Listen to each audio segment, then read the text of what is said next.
और लाओसे से बड़ा विरोधी अरस्तु का दूसरा नहीं है। विज्ञान अरिस्टोटेलियन है, अरस्तु के सिद्धांत पर खड़ा है, और लाओसे से बड़ा विरोधी अरस्तु का दूसरा नहीं है। अगर हम ठीक से समझें तो दुनिया में दो ही विचार हैं, एक अरस्तु का और एक लाओसे का। पूरब का सारा विचार लाओसे का विचार है और पश्चिम का सारा विचार अरस्तु का। तो इन दोनों के थोड़े भेद को हम ख्याल में ले लें तो बात आसानी से समझ में आ जाएगी।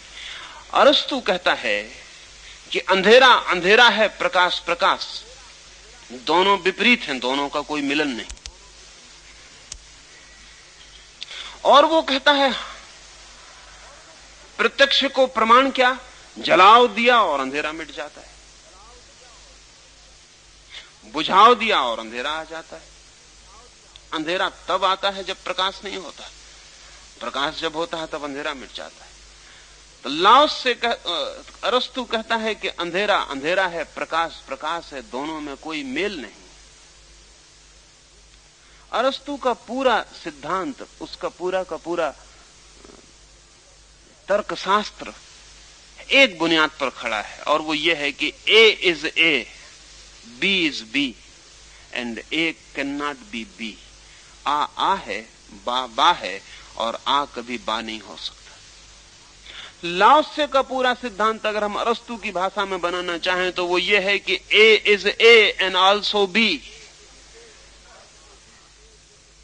And A can not remain A without becoming B.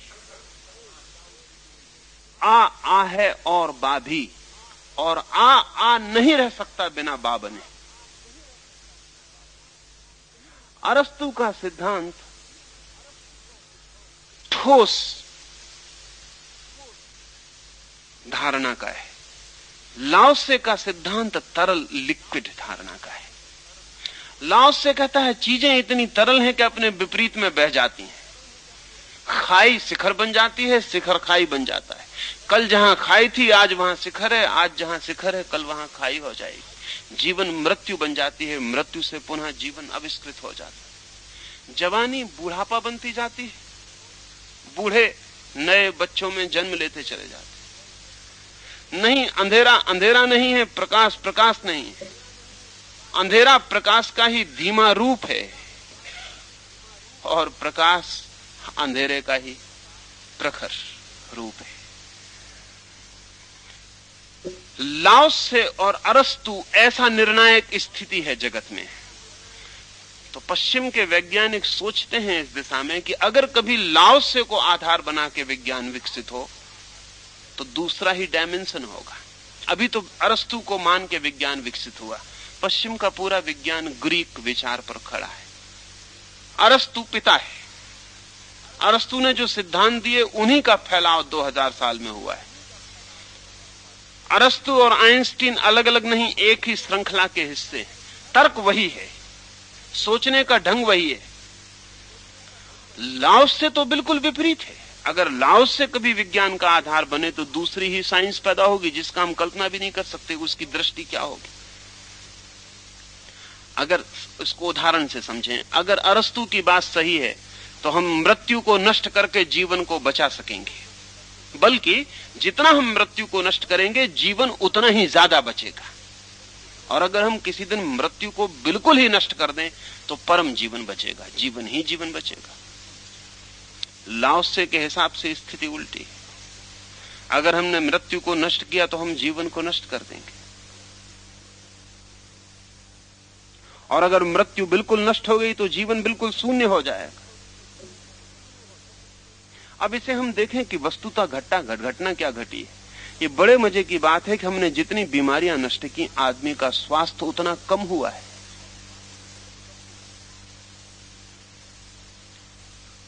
आदमी का स्वास्थ्य अच्छा नहीं हुआ है बीमारियां घटने से। लाओसे के जमाने का आदमी जितना स्वस्थ था उतने स्वस्थ हम नहीं हैं। हालांकि लाओसे के जमाने में बीमारियों से लड़ने के इतने उपाय नहीं थे जितने हमारे पास है। आदमी जंगल का आदिवासी है, उसके पास बीमारी से लड़ने के बहुत उपाय नहीं है। बीमारियां बहुत हैं, उपाय बिल्कुल नहीं है। स्वस्थ वो हमसे बहुत ज्यादा है। और स्वास्थ्य के उसके इतने प्रमाण हैं कि हैरानी होती है। अफ्रीकी जंगल में आज भी जो असभ्य कौमें हैं, उनके शरीर पर बनाया गया कैसा भी घाव बिना किसी इलाज के 48 घंटे में भर जाता है, बिना किसी इलाज के। कुल्हाड़ी मार दी है पैर पर, 48 घंटे में घाव भर जाए। वैज्ञानिक कहते हैं कि उनका स्वास्थ्य अपूर्व है। वही स्वास्थ्य की इतनी ऊर्जा, वही वाइटलिटी 24 घंटे में किसी भी तरह के घाव को भर देती, बिना किसी इलाज के। और या जो इलाज है वो बिल्कुल इलाज नहीं है, कोई पत्ता बांध लिया है, कोई कुछ कर लिया, उससे कोई लेना देना नहीं, उसका कोई साइंटिफिक संबंध नहीं है पत्ते से उस घाव के भरने का। पत्ता तो सिर्फ बहाना है, शरीर ही घाव को भर लेता है। अफ्रीका के जंगल के आदिवासी के पास बीमारियां बहुत हैं चारों तरफ, इलाज का कोई उपाय नहीं, मेडिसिन की कोई समझ नहीं, कोई मेडिकल कॉलेज नहीं है, कोई चिकित्सक नहीं है, फिर भी स्वास्थ्य अपूर्व है। लाओस से सही हो सकता है। लाओस से कहता है तुम जितना बीमारियां खत्म करने में लगोगे उतना ही तुम स्वास्थ्य भी समाप्त कर लोगे, क्योंकि ये जगत द्वैत पर निर्भर है। तुम एक तरफ की ईंटें गिराओगे, दूसरी तरफ की विपरीत ईंटें तत्काल गिर जाएंगी। और अब पश्चिम का वैज्ञानिक भी इस पर सोचने लगा है कि लाओसे की बात में सच्चाई हो सकती है। कहानी है पुरानी कि लाओसे को मानने वाला एक बूढ़ा अपने जवान बेटे के साथ, बूढ़े की उम्र है कोई 90 वर्ष, अपने जवान बेटे के साथ दोनों अपने बगीचे में, जहां बैल या घोड़े जोतना चाहिए पानी की मोट में, दोनों जुत के और पानी खींच रहे हैं। कन्फ्यूशियस वहां से गुजरता है। कन्फ्यूशियस और लाओसे में वैसा ही विपरीत भेद है जैसा अरस्तु और लाओसे में। कन्फ्यूशियस अरिस्टोटेलियन है, उसके सोचने का ढंग अरस्तु जैसा है, इसलिए पश्चिम कन्फ्यूशियस को बहुत सम्मान दिया पिछले 300 वर्षों में। लाओसे का सम्मान अब बढ़ रहा है, अब ख्याल में आया है, क्योंकि विज्ञान बड़ी अजीब हालत में पड़ गया और बड़ी मुश्किल में पड़ गया है। कन्फ्यूशियस गुजरता है बगीचे के पास से, देखता है 90 साल का बूढ़ा अपने 30 साल के जवान बेटे को, दोनों जुते हैं, पसीने से तरबतर हो रहे हैं, पानी खींच रहे हैं। कन्फ्यूशियस को दया आई, उसने कहा पागल, तुम्हें पता नहीं मालूम होता है। बूढ़े के पास जाकर उसने कहा कि तुम्हें पता है कि अब तो शहरों में हमने घोड़ों से या बैलों से पानी खींचना शुरू कर दिया, तुम क्यों जुटे हुए हो इसके भीतर? उस बूढ़े ने कहा जरा धीरे कहो, मेरा जवान बेटा ना सुन ले। कन्फ्यूशियस बहुत हैरान हुआ, उसने कहा जरा थोड़ी देर से आना, जब मेरा बेटा घर भोजन करने चला जाए। जब बेटा चला गया, कन्फ्यूशियस वापस आया, उसने कहा तुमने बेटे को क्यों ना सुनने दिया? उस बूढ़े ने कहा कि मैं 90 साल का हूं और अभी 30 साल के जवान से लड़ सकता हूं, लेकिन अगर मैं अपने बेटे को घोड़े जुतवा दूं तो 90 साल की उम्र में मेरा जैसा स्वास्थ्य उसके पास फिर नहीं होगा, घोड़ों के पास होगा, मेरे बेटे के पास नहीं होगा। ये बात तुम मत कहो, मेरा बेटा सुन ले तो उसका जीवन नष्ट हो जाए। हमें पता चल गया है, हमें पता चल गया है कि शहरों में घोड़े जुतने लगे हैं, और हमें यह भी पता चल गया है कि मशीनें भी बन गई हैं जो पानी को कुएं से खींच लें। और हमारा बेटा चाहेगा कि मशीनों से खींच ले, लेकिन जब मशीनें कुएं से पानी खींचेंगी तो बेटा क्या करेगा? उसके शरीर का क्या होगा? उसके स्वास्थ्य का क्या होगा? हम एक तरफ जो करते हैं तत्काल उसका दूसरी तरफ परिणाम होता है, और लाओस से सही है तो परिणाम बहुत भयंकर होता है। उदाहरण के लिए, हम गहरी नींद सोना चाहते हैं, तो जो आदमी गहरी नींद सोना चाहता है वो विश्राम का प्रेमी है, और जो विश्राम का प्रेमी है वो श्रम ना करेगा, और जो श्रम ना करेगा वो गहरी नींद ना सो सकेगा। लाओस से कहता है श्रम और विश्राम संयुक्त हैं। अगर तुम विश्राम चाहते हो तो गहरा श्रम करो, इतना श्रम करो कि विश्राम उतर आए तुम्हारे ऊपर। लेकिन हम अरस्तु के ढंग से सोचेंगे तो विश्राम और श्रम तो विपरीत है। अगर मैं विश्राम का प्रेमी हूं और गहरी नींद लेना चाहता हूं तो मैं दिन भर आराम से बैठा रहूं। लेकिन जो दिन भर आराम से बैठा रहेगा, रात का आराम उसका नष्ट हो जाए। क्योंकि विश्राम के लिए श्रम के द्वारा अर्जन करना पड़ता है। It has to be earned. विश्राम में जाना है तो श्रम में अर्जन करना पड़ेगा, और या फिर बिना विश्राम के राजी रहना पड़ेगा। तो बड़ी मजेदार घटना घटती है कि जो विश्राम का प्रेमी है वो दिन भर विश्राम करता है, रात की नींद खो देता है। और जितनी रात की नींद खोता है, दूसरे दिन उतना ही विश्राम करता है कि नींद की कमी पूरी कर ले। जितनी कमी पूरी करता है उतनी रात की नींद नष्ट होती चली जाती है। एक दिन वो पाता है एक चक्कर में पड़ गया है जहां विश्राम असंभव हो जाता है। लाओस से कहता है विश्राम चाहते हो तो उल्टी तरफ जाओ, श्रम करो। क्योंकि श्रम और विश्राम विपरीत नहीं, सहयोगी, संगी हैं, साथी हैं। जितना गहरा श्रम करोगे उतने गहरे विश्राम में चले जाओ। और इससे उल्टा भी सही है, जितने गहरे विश्राम में जाओगे दूसरे दिन उतनी ही बड़ी श्रम की क्षमता लेकर जगोगे।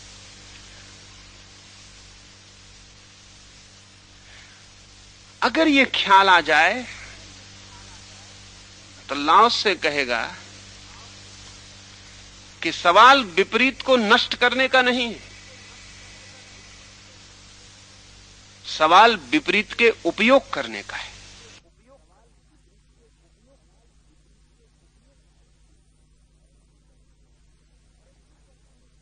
करने का है।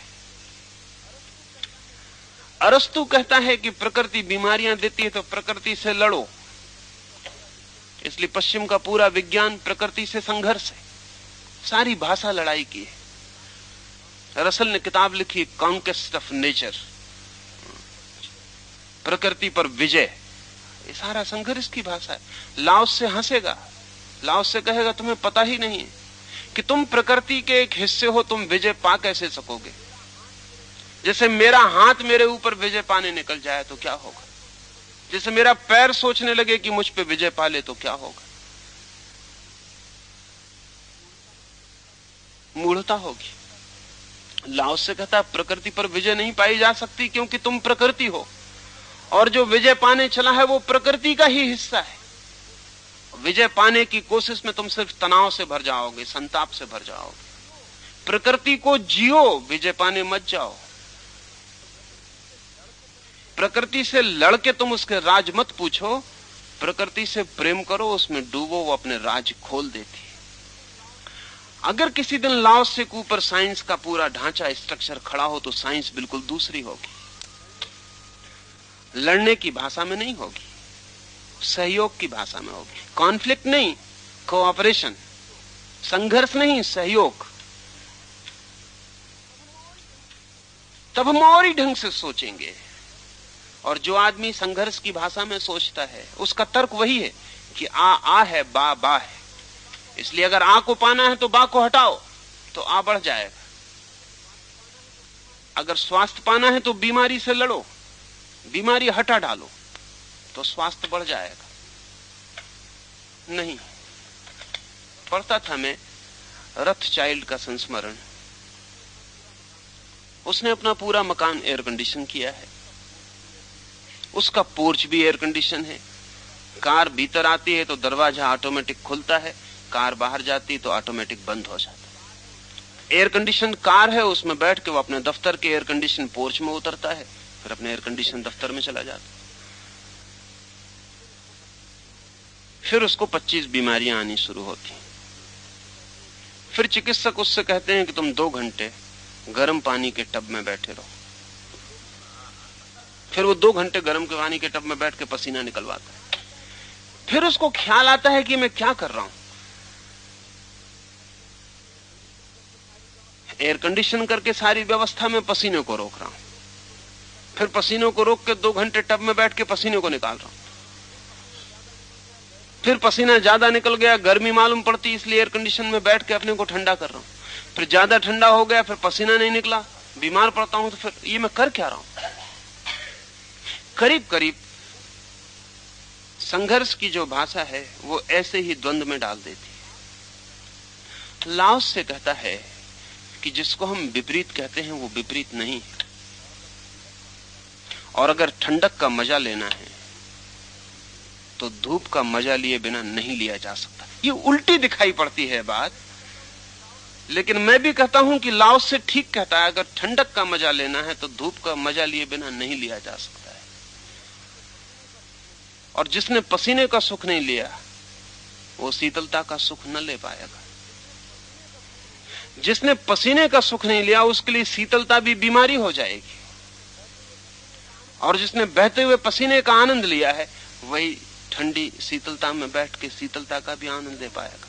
असल में जो गर्म होना नहीं जानता वो ठंडा नहीं हो पाएगा। ये विपरीत नहीं है, ये संयुक्त है, और दोनों का संयोग ही जीवन का संगीत है। इसलिए लाओस से कहता है उच्चता और नीचता का भाव एक दूसरे के विरोध पर अवलंबित है। संगीत के स्वर और ध्वनियां परस्पर संबद्ध होकर ही समस्वर बनती है। संगीत के स्वर, विपरीत स्वर, विरोधी स्वर संयुक्त होकर, लयबद्ध होकर श्रेष्ठतर संगीत को जन्म देते हैं। जिसको हम हार्मनी कहते हैं, संगीत की लय कहते हैं, वो विपरीत स्वरों का जमाव है। जब हम शोरगुल करते हैं तब भी हम उन्हीं ध्वनियों का उपयोग करते हैं जिन ध्वनियों का उपयोग हम संगीत के पैदा करने में करते हैं। फर्क क्या होता है? शोरगुल में वे ही ध्वनियां अराजक होती हैं, कोई तालमेल नहीं होता उनमें। संगीत में वे ही ध्वनियां तालयुक्त हो जाती हैं, एक दूसरे के साथ सहयोग में बंध जाती हैं। इस मकान को गिरा के हम ईंटों का ढेर लगा दें तो भी पदार्थ तो यही होगा, ईंटें यही होंगी। फिर इन्हीं ईंटों का फैलाव करके हम एक सुंदर मकान बना लेते। स्वर और ध्वनियां तो वही हैं जो बाजार के शोरगुल में सुनाई पड़ती हैं, वे ही स्वर हैं, वे ही ध्वनियां हैं। संगीत में क्या होता है? हम उनकी अराजकता को हटा देते, उनकी आपस की कलह को हटा देते और विपरीत के बीच भी मैत्री स्थापित कर देते। वे ही स्वर, वे ही ध्वनियां अपूर्व संगीत बन जाती हैं।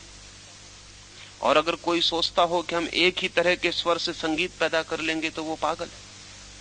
एक ही तरह के स्वर से संगीत पैदा नहीं होगा। संगीत के लिए अनेक स्वर चाहिए, विभिन्न स्वर चाहिए, विपरीत विरोधी दिखने वाले स्वर चाहिए, तभी संगीत निर्मित होगा।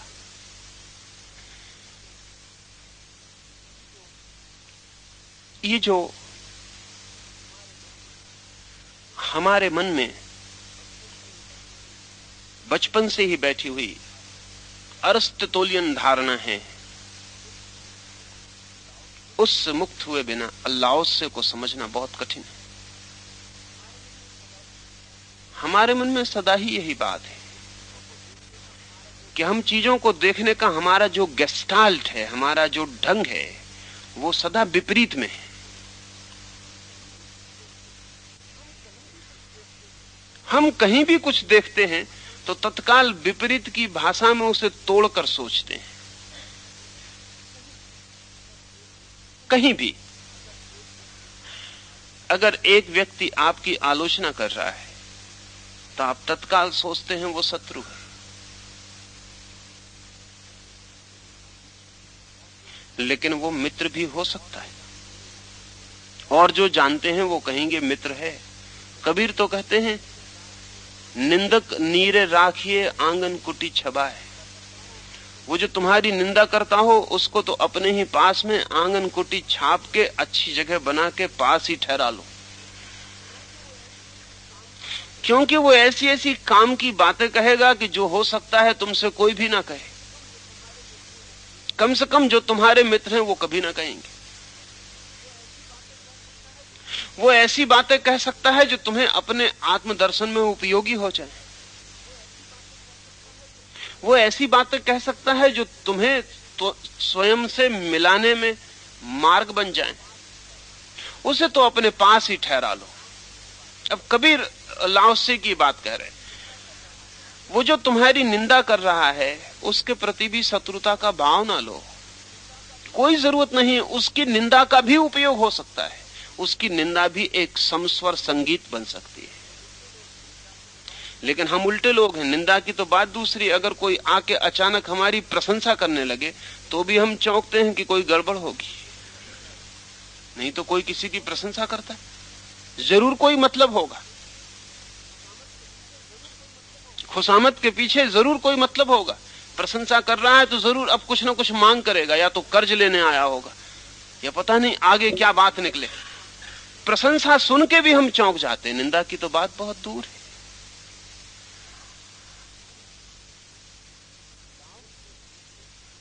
लाओस से जीवन को देखने की जो हमारी व्यवस्था है,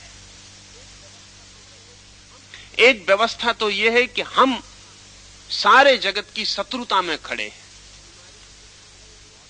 बीमारी भी दुश्मन है, मौत भी दुश्मन है, बुढ़ापा भी दुश्मन है, आसपास के लोग भी दुश्मन है, प्रकृति भी दुश्मन है, समाज भी दुश्मन है, सारा जगत, सारा परमात्मा हमारे खिलाफ लगा हुआ है और एक हम है। इस सारे संघर्ष को पार करके हमें जीना है। एक तो ये गेस्टाल्ट है, एक तो ये ढंग है, और दूसरा ढंग ये है कि चांद तारे और आकाश और पृथ्वी और परमात्मा और समाज और पशु और पक्षी और वृक्ष और पौधे और सब, बीमारी भी, दुश्मन भी, मौत भी मेरे साथी हैं, संगी, सब मेरे जीवन के हिस्से। उन सबके साथ ही मैं हूं, मैं उनके बिना ना हो पाऊंगा। ये दूसरा गेस्टाल्ट है, ये जिंदगी का दूसरा ढंग है। निश्चित ही पहले ढंग का अंतिम परिणाम चिंता होगी, एंजाइटी होगी। अगर सारी दुनिया से लड़ना ही लड़ना है, 24 घंटे सुबह से सांझ तक लड़ना ही लड़ना है, तो जिंदगी आनंद नहीं हो सकती, और लड़के भी मरना ही पड़ेगा, रोज रोज हारना ही पड़ेगा, क्योंकि लड़के भी कौन जीता है? मौत तो आएगी ही, बुढ़ापा आएगा ही, बीमारी आएगी ही, लड़के भी सब आएगा, और हम लड़ते ही रहेंगे और ये सब आता ही रहेगा। तो इसका अंतिम परिणाम क्या होगा? हम सिर्फ खोखले हो जाएंगे और चिंता के सिवाय हमारे भीतर कोई अस्तित्व नहीं रह जाएगा। पश्चिम के विज्ञान के चिंतन ने करीब करीब ऐसी हालत पैदा कर दी है। हर चीज से लड़ना है, सब चीज से भयभीत होना है, क्योंकि जब लड़ना है तो भयभीत होगी, और जब लड़ना है तो हर एक के विपरीत सुरक्षा का आयोजन करना है।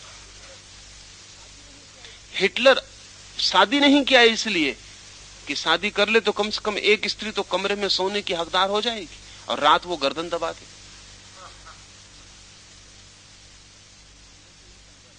अगर सारी दुनिया से ही संघर्ष है,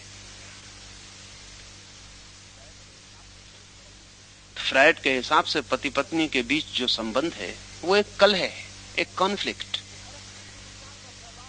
वो अरस्तु के विचार का फैलाव है, सब पूरा पश्चिम का चिंतन। पति और पत्नी के बीच जो संबंध है, फ्रायड उसे कहता है ए सेक्सुअल वार। वो कोई प्रेम वगैरह नहीं है, वो सिर्फ एक काम युद्ध है, जिसमें पति पत्नी को डोमिनेट करने की कोशिश में लगा है, पत्नी पति को डोमिनेट करने की कोशिश में लगी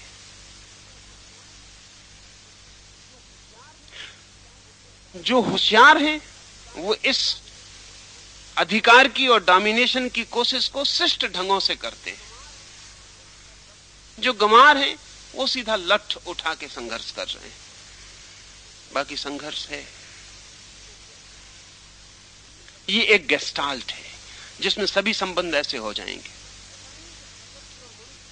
ऐसा नहीं कि प्रकृति और मनुष्य का संबंध ही विकृत होगा। जब संबंध विकृत होने की दृष्टि होगी तो कोई भी संबंध नहीं बचेगा। बाप और बेटे के बीच तब संघर्ष है। तुर्गनेव की किताब है बहुत प्रसिद्ध, फादर्स एंड सन्स, पिता और पुत्र, जिसमें तुर्गनेव ने यह कहा है कि पिता और पुत्र के बीच निरंतर संघर्ष है। कोई संबंध नहीं सिवाय संघर्ष के। बेटा जो है वो बाप का हकदार है, इसलिए बाप को हटाने की कोशिश में लगा है। वो जगह छोड़ दे, बेटा उसकी जगह बैठ जाए। ये गेस्टाल्ट है, देखेंगे तो दिखाई पड़ जाएगा कि बेटा बाप को हटाने की कोशिश में लगा है कि हटो, एक चाबी दो, दूसरी चाबी दो, तीसरी चाबी दो, अब तुम घर बैठो, अब रिटायर हो जाओ, अब दुकान पर बैठने दो, दफ्तर में बैठने दो। बेटा एक कोशिश में लगा है, बाप एक कोशिश में लगा है पैर जमा के कि जब तक बन सके तब तक वो वहीं खड़ा रहे, बेटे को ना कुछ जाने दे। इसे ऐसा देखने में कोई कठिनाई नहीं है, ऐसा देखा जा सकता है, ऐसा है जैसा हमने जिंदगी बनाई है, जिस ढंग से उसमें ऐसा है। और बड़े मजेदार बात है कि बाप बेटे को बड़ा कर रहा है, पाल रहा है, पोस रहा है, और सिर्फ इसीलिए कि वो उसकी जगह छीन लेगा कल। उसको शिक्षित कर रहा है सिर्फ इसलिए कि कल वो उसके खाते बही पे कब्जा कर लेगा। उसको बीमारी से बचा रहा है, उसको शिक्षित कर रहा है, उसको बड़ा कर रहा है इसलिए कि कल वो चाबी छीन लेगा। मां बेटे की शादी करने के पीछे पड़ी है, कल उसकी पत्नी आ जाएगी और वो पत्नी सब छीनना शुरू कर देगी, और तब कलह शुरू होगी और वो कलह जारी रहेगी। गेस्टाल्ट क्या है हमारे देखने का? अगर हम जीवन को एक कलह, एक कॉन्फ्लिक्ट, एक संघर्ष, एक स्ट्रगल की भाषा में देखते हैं तो धीरे धीरे जीवन के सब परतों पर और सब संबंधों में संघर्ष हो जाएगा। तब व्यक्ति अकेला बचता है और सारा जगत उसके विपरीत शत्रु की तरह खड़ा है। सारा जगत प्रतिस्पर्धा में और अकेला मैं बचाऊं। स्वभावता है इतने बड़े जगत के खिलाफ प्रतिस्पर्धा में खड़े होकर सिवा चिंता के पहाड़ के और क्या मिलेगा? और चिंता के बाद भी विजय का कोई उपाय नहीं है, क्योंकि पराजय ही होने वाली है। बुढ़ापा आएगा ही, मौत आएगी ही, सब डूब ही जाएगा। चाहे बाप कितना ही लड़े, बेटे को दे ही जाना पड़ेगा। चाहे सास कितनी ही लड़े, बहू के हाथ में शक्ति पहुंच ही जाएगी। और चाहे गुरु कितना ही संघर्ष करे, शिष्य आज नहीं कल उसकी जगह बैठ ही जाएगा। बायजीद ने एक सूत्र लिखा है कि जिन जिन को मैंने धनुर्विद्या सिखाई उनका आखिरी निशाना मैं ही बना। जिन जिन ने सीख लिया धनुर्विद्या, बस वो आखिरी निशाना मुझे ही बनाने लगे। वो ठीक ही कहा है। अगर गुरु और विद्यार्थी के, शिष्य के बीच संघर्ष है तो यही होगा कि गुरु विद्यार्थी को इसलिए तैयार कर रहा है कि कल विद्यार्थी उसको हटाएगा। ये सारी जिंदगी एक संघर्ष है दूसरे को हटाने के लिए, और सब तरफ दुश्मन है, कोई मित्र नहीं। जो मित्र मालूम पड़ते हैं वो थोड़े कम दुश्मन हैं, बस इतना ही।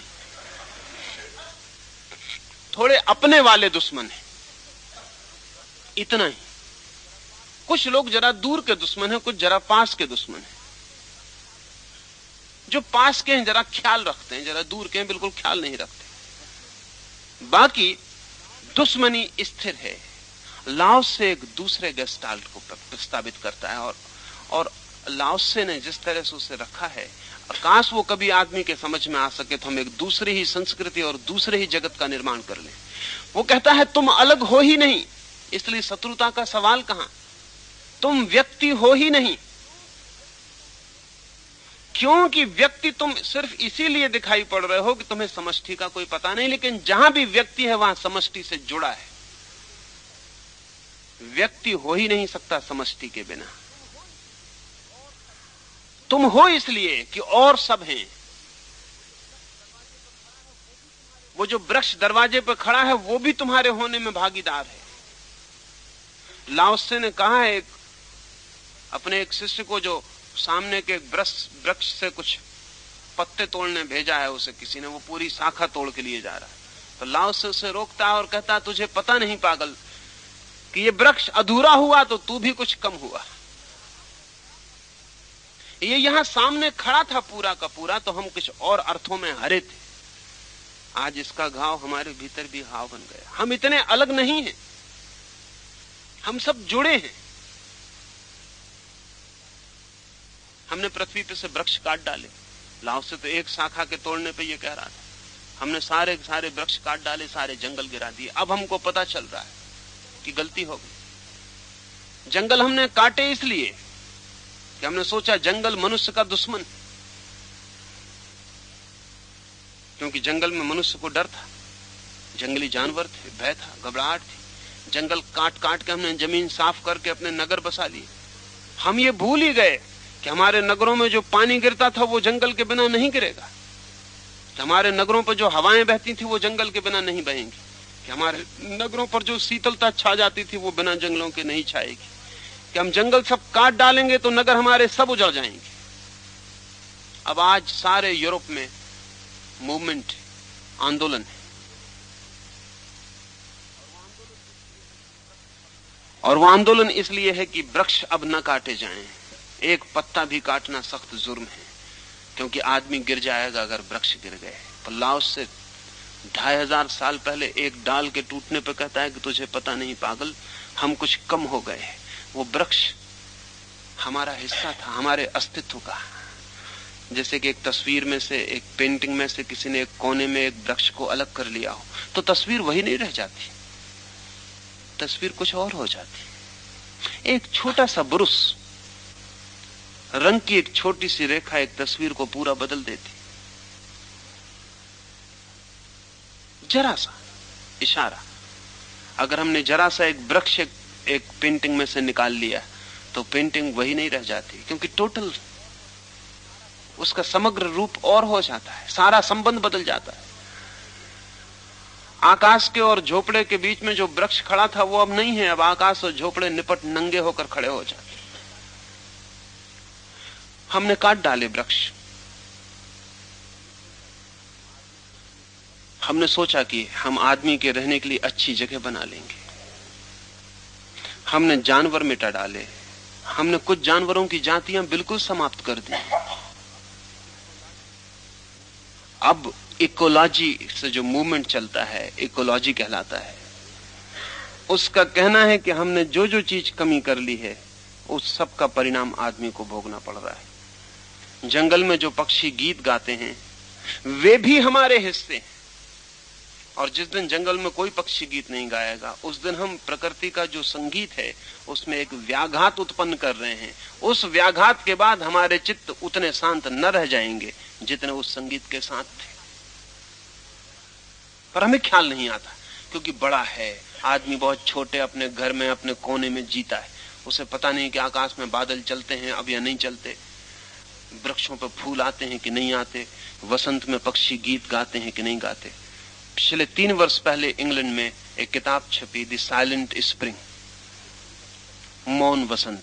पिछले 3 वर्ष पहले इंग्लैंड के वसंत में अचानक हैरानी का फर्क आ गया।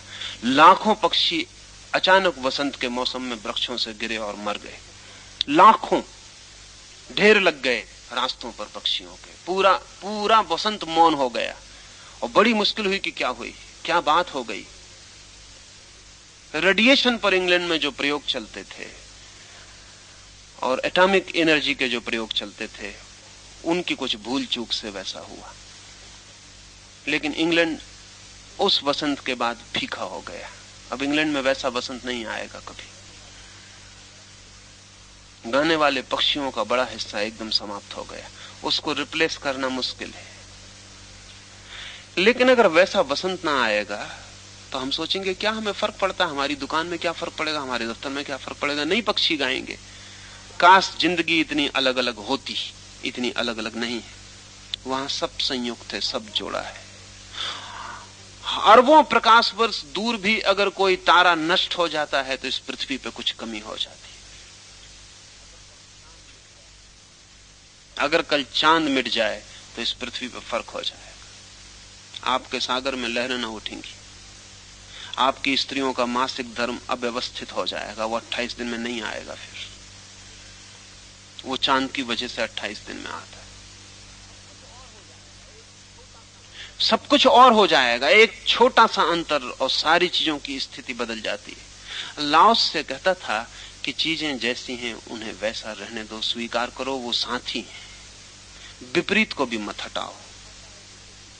जो बिल्कुल दुश्मन मालूम पड़ता है उसे भी बसा रहने दो, उसे भी बसा रहने दो, क्योंकि प्रकृति का जाल गहन है, रहस्यपूर्ण है, भीतर सब चीजें जुड़ी हैं। तुम्हें पता नहीं तुम एक हटा के क्या उपद्रव कर लोगे। अब जब इकोलॉजी की चर्चा सारी दुनिया में चलनी शुरू हुई है और समझ बढ़ी है आदमी की, तो ऐसा पता चलना शुरू हुआ कि हम कितनी तरह से जुड़े हुए हैं, कहना बहुत मुश्किल है। बहुत मुश्किल है कहना कि हम कितनी तरह से जुड़े हुए हैं। उदाहरण के लिए, अगर हम जंगलों को काट डालते हैं, वृक्षों को हटा लेते हैं, तो वृक्ष जो हमारे लिए जीवन का तत्व इकट्ठा करते हैं वो विलीन हो जाता है। वृक्ष सूरज की किरणों को रूपांतरित करते हैं, उसको इस योग्य बनाते हैं कि वो हमारे शरीर में जाके पच जाए। सीधी सूरज की किरण हमारे शरीर में नहीं पच पाएगी। वृक्ष उसे पी के ट्रांसफॉर्म करते हैं और हमारे भोजन के योग्य बनाते हैं। वृक्ष जमीन से मिट्टी को खींचते हैं और भोजन निर्मित कर देते हैं। आप कभी सोचते भी नहीं कि सब्जी आप खा रहे हैं, वो जिन वृक्षों ने उसे निर्मित किया है, अगर वो निर्मित न करते तो नीचे सिर्फ मिट्टी का ढेर होता। वो मिट्टी का ढेर सब्जी बन गई है। वो सब्जी बन के आपके पचने के योग्य हो गई। आप पूरे 24 घंटे अपने श्वास को बाहर फेंक रहे हैं और ऑक्सीजन को पचा रहे हैं और कार्बन डाइऑक्साइड को बाहर निकाल रहे हैं। वृक्ष सारी कार्बन डाइऑक्साइड को पी के ऑक्सीजन को बाहर निकाल रहे हैं।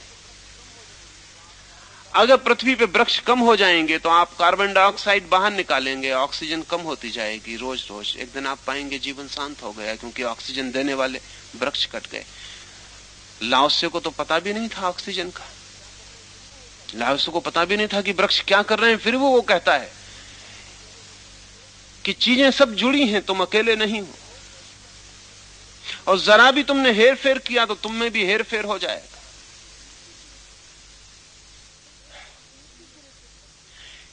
एक इंटीग्रेटेड एग्जिस्टेंस है, एक संयुक्त अस्तित्व है। उसमें अनस्तित्व भी जुड़ा है, उसमें मृत्यु भी जुड़ी है, उसमें बीमारी भी जुड़ी है, उसमें सब संयुक्त है।